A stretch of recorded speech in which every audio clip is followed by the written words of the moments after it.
Exemple d'architecture islamique et d'urbanisme des médinas arabo-berbères, elle est aussi un symbole de la culture algérienne, un objet d'inspiration artistique et le siège d'un savoir-faire artisanal ancestral. La Kasbah est inscrite au patrimoine mondial de l'humanité depuis 1992. Aujourd'hui, la citadelle est en danger et se meurt faute d'entretien. Nabila Houssine nous emmène en visite guidée découvrir ou redécouvrir le cœur de la capitale. Au cœur de la capitale algérienne se trouve la Kasbah, le premier noyau urbain de la ville d'Alger depuis la haute antiquité. Amel Habib va nous guider tout au long de ce reportage.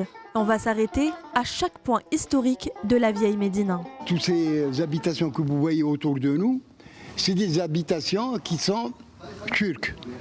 Voilà.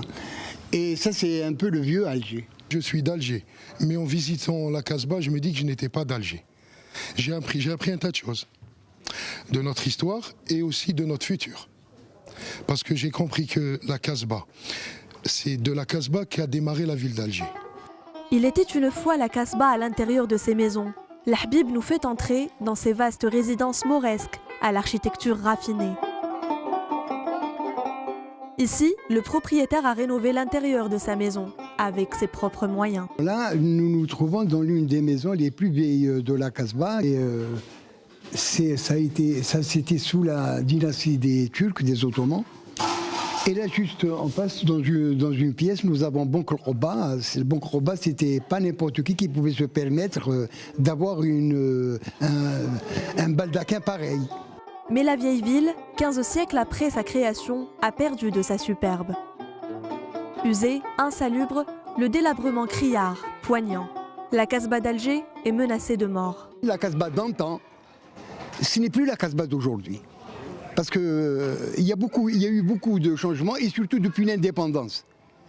Tous ces gens-là qui habitaient dans cette Kasbah, la majorité sont partis. La Kasbah, c'est l'âme d'Alger. Donc si on laisse mourir la Kasbah, c'est laisser mourir Alger. Donc a priori, et c'est une très bonne chose qu'on commence à réhabiliter certains bâtiments. La Kasbah, c'est aussi la cité séculaire, chantée par les artistes et les poètes. À l'intérieur de ce café populaire, on y trouve ces enfants qui se réunissent autour de thé à la menthe et des instants de convivialité d'antan rythmés au son du mandol.